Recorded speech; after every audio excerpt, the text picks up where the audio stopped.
Good morning, everybody. Apologies for the slight delay. Our last speaker's just run over a little bit. Lindsay is joining us now shortly, and if you just bear with me, I will get her up on screen and we'll be with you in just a sec. Okay, Lindsay, you should be able to turn on your camera now. Here we are. Yay. Good morning. How are we? Yes, good. Thank you. Sorry, I think some of our attendees from the last one were just finishing off and coming into this one, so we did. No, that's okay. We'll give them a little bit more time to join.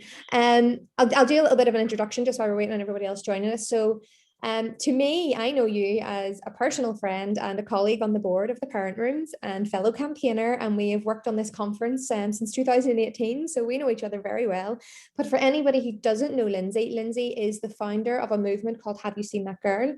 She is a mental health campaigner and has been absolutely instrumental in getting the maternal mental health strategy progressed here in Northern Ireland, and has been part of the implementation group that have got the specialist services delivered across all 5 trusts for the first time ever in Northern Ireland. So Lindsay is also my co-host for today. You will see her on some of the other talks, so it might be a bit strange that we're both here in the same chat, but we thought it was really, really important for Lindsay to get some time with you guys to share what's been happening with the Northern Ireland campaign and where we are now. So Lindsay, I'm going to hand over to you and take it away. Thank you. I'm going to check that I can share my screen. Okay, Michelle, and you can tell me if you can see this, and then I'll be good to go.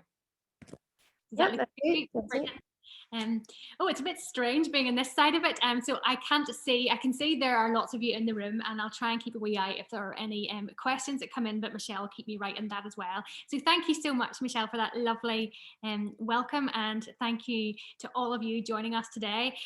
If you were in the previous session, you will have heard Emily giving a more of an overview of the work of the Maternal Mental Health Alliance, but also referencing that campaign that has been happening for a number of years here in Northern Ireland. And I have been delighted to be part of that. So I'm going to share with you just for about 10 minutes where we are, and then a little bit later on we will hear from Deirdre Weber about where we're going and how we're going to get there. But I'm doing a little bit of how we've got here and what this actually means. So you will have seen, no doubt, in Emily's presentation, if you were in that, lots of maps on screen, and she showed us lots of maps about where the specialist provision is across the UK for specialist perinatal mental health teams. And for a long time, I have been saying this. I've been like a broken record. If you follow me on Facebook or Twitter, you will know that I'm constantly shouting about this important percentage, that 80% of Northern Ireland have not had access to specialist community perinatal mental health teams. And to be honest, lack of access to those sort of services and timely access to them almost destroyed my life, because from 2013 to 2015, as some of you will know if you've heard me speak before, I personally struggled with severe mental illness, which was undiagnosed, unsupported, and untreated. And to be honest, those were some of the darkest and most devastating days of my life. But when I finally began to recover, I learned that part of the problem and part of what had happened to me and part of what was part of my story was that lack of specialist services. And with that, also a bit of lack of awareness and knowledge and training for those around what is perinatal mental health and how it presents for mums. And so from that, I established Have You Seen That Girl, to both raise awareness with mums, with community, and with healthcare professionals. But also I really wanted to get involved with the campaign. And so for the last 6 years, I've been doing just that. And now it's very exciting to say that specialist services are now on their way in Northern Ireland. But it's really important that I say it's been a long journey to get to this point. And it's not the end. It's absolutely not the end. It's merely a mark in the road that we want to celebrate. But also what has got us to this point has been many, many voices working collectively together for years to make this happen. I'm very privileged to be able to share a bit of this journey here, that there have been many people dedicated to this for many more years than I've even been involved. And you're going to hear from some of them a little bit later on, including Mary Dugan, Shona Hamilton, Dr. Janine Lynch, Julie Anderson, and Geraldine Scott Hayes, or Scotty as we familiarly call her. And you will hear from those guys later on. So while I am the one who's just sharing the journey of these last few years, there are many people who have made this happen. And you can see some of the photos there of the work that we have collectively done over these last number of years. So from having established Have You Seen That Girl, I guess the turning point for me really was a TEDx talk that I gave in Stormont in 2016, which then led me to work with the Maternal Mental Health Alliance and with Emily, as you will have seen before, to work alongside the Royal College of Psychiatry in Northern Ireland and many others, including Tom McEnany, who you can see photographed in all of those photos alongside me. And so the work for the campaign that we've all been involved in has been a lot actually behind the scenes. Despite we do a lot of talking on social media about what we're up to, there has been an awful lot of work going on behind the scenes. Planning days, lobbying, phone calls, emails, writing articles, trips to Westminster and to Stormont, speaking at lots of different events and conferences right across the UK. And also for me personally, there have been lots of tears, to be honest, along the way. Because one of the things that's really important to say is that lived experience campaigning comes at a cost. And a cost that many of us who do it are very willing to pay and again, because we absolutely and utterly believe in the cause and we believe how important it is. But the cost at time can be high. It can be high to both ourselves and to our families. Ruben is now 7, and I can't believe I'm actually saying that. Actually, he's closer to 8, so rather I would say he's almost 8. But he is much more aware, as you can imagine, being the age he is now, of some of what I went through and some of what the illness has looked like in my life. And I'm not ashamed of that. I am okay with him knowing sensitively what is appropriate for him. And I'm also okay with him knowing that I still struggle with mental ill health. And I'm determined from that to keep well for both myself and for him. We had a rocky start, but that's not where we've landed now. But he and my family are aware at times of the impact that campaigning has on those of us with lived experience. And I think it's really important that we do acknowledge that, not just for me, but for everyone, every mum or dad who is involved in this journey. And I think that is probably why on the day that we met with Robin Swan, the health minister, back in January, I wasn't at my most professional self. I was determined that I was going to, but as the minute he started to cry, I started to blubber and cry because I just was overwhelmed with the idea that finally the sheer relief to know that mums and dads and families would have access to the help and support that many of us have unfortunately been denied. And so the big day was January the 13th, when Robin Swan announced 4.7 million for the funding of specialist perinatal mental health teams across Northern Ireland. And you can see a picture there of many of us meeting with him, and you can see my face in the corner, which looks dreadful with the tears, but really just tears of sheer relief. And it has been such a joy to be part of the journey to this point. And in order to celebrate that, we did just that. Now, we couldn't do it in person. We'd really been determined. You heard the health minister say that I had promised him scones and champagne, and that is exactly what I had promised him when we got together. And we thought it would be getting together this year, but hopefully we'll be able to do that next year. But we came together to celebrate this news because we realised it was really important to mark the milestone that we have come to. And I know that many of you who are joining us on here today were able to join us for that as well. And through that, you heard stories of those who've been involved for many, many years, some behind the scenes, some out front, of making sure that these services are now available. And so we marked that celebration, we paused to celebrate, but now we are ready to continue the work. So where are we now?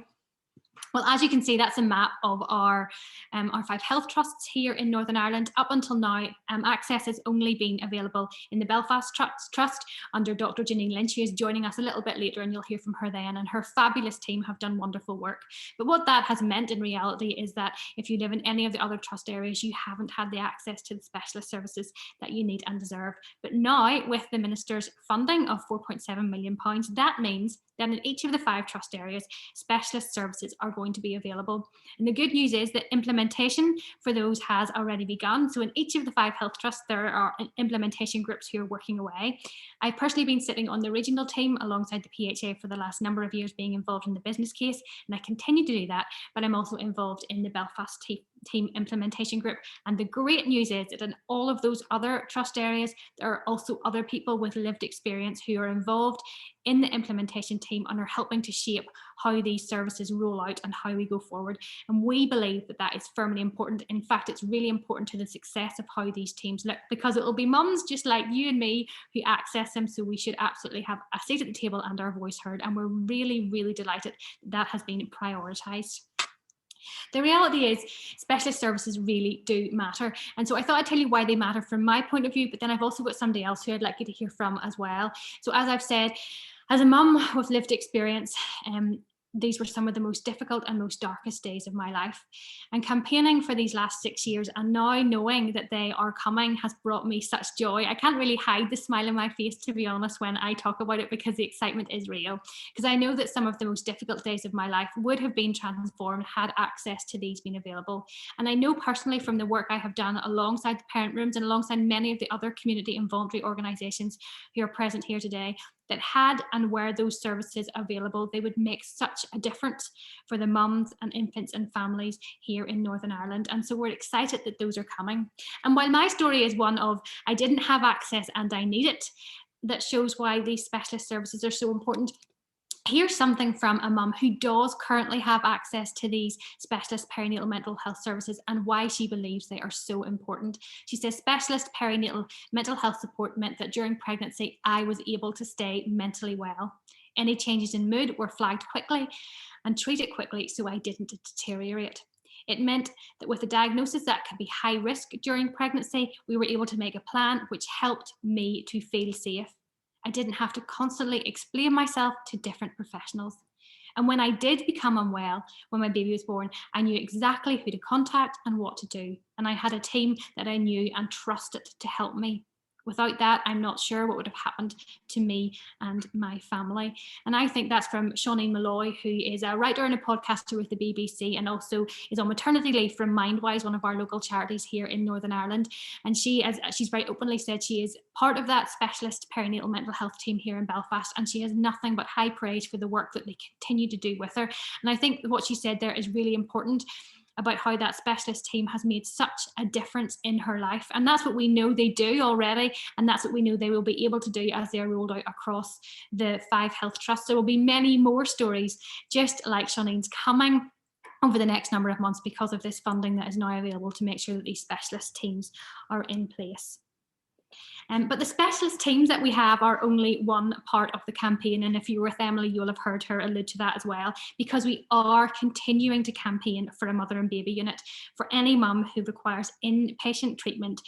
And that will be the completion of the specialist perinatal mental health services here in Northern Ireland when we get that. So when I say we're marking this point we are on the road, that's exactly what we're doing, because we are not finished yet. We are still continuing that campaign for a mother and baby unit.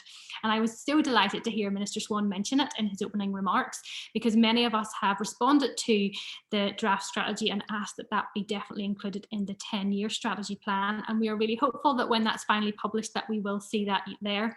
Not that we intend to wait 10 years, I certainly don't, but we would love to see that in print so that we can continue to campaign. And as you will also have heard, Davy Webb, who will be joining us a little bit later, is currently working on the business plan for the mother and baby unit. So what we do know is that plans are happening behind the scenes to ensure that a mother and baby unit is available here in Northern Ireland as soon as it can be.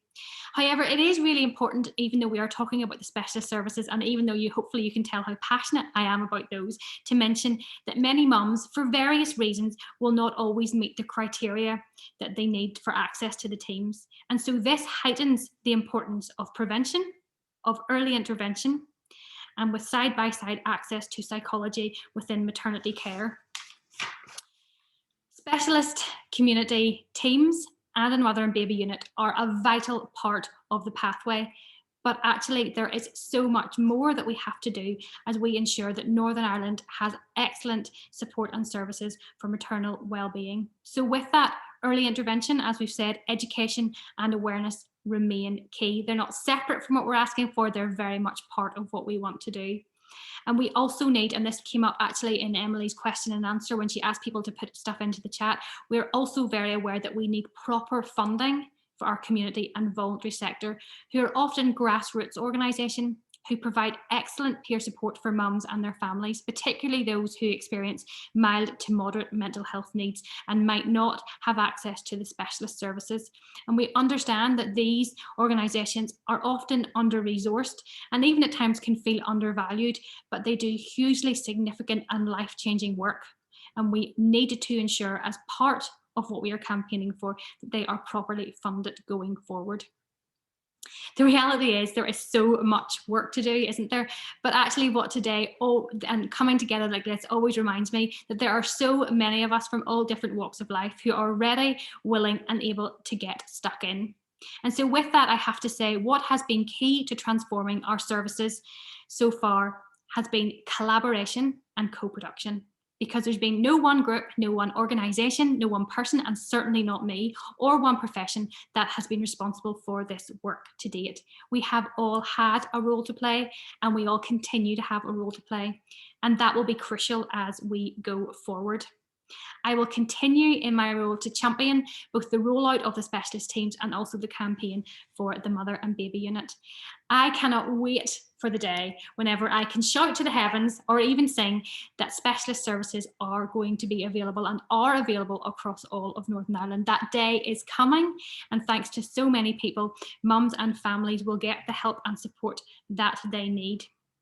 And to take us forward a little bit later, Deirdre Webb is going to talk about how that happens. So I've told you how we've got to here. Deirdre Webb will come and share with you what's happening next on the ground as she is heading up from the PHA, all of those implementation teams, and she really knows exactly where we are going next. But my role was literally to celebrate with us all the fact that finally we can say that very soon 100% of mums and families in Northern Ireland will have access to the specialist perinatal mental health services that they need and deserve, and that I think deserves a huge big cheer. And if we were together, I'd be asking to do that, but I'm not going to do that on my own. But yay. Thanks, Michelle. Thank you very much, Lindsay. That was, wow, it was incredible. We've a few messages just came into the chat here saying, Lindsay, you're an inspiration. Well done. Amazing and life-changing initiative, Lindsay. I've followed your journey. You're an inspiration and a woman warrior. Yeah, so just echoing all the things that I already think about you anyway. So we have a little bit of time. We have about 2 minutes left for questions and answers if anybody wants to stick anything into the chat. But yeah, just while we have you here, Lindsay, so the next step in the campaign obviously is to get a mother and baby unit and those community services. How do we go about doing that? Like, what's the next logical step in the campaign? So as I said, at the minute we have hopefully got it included, though we haven't quite seen that yet in the Northern Ireland strategy, and we're waiting to see that that is the case.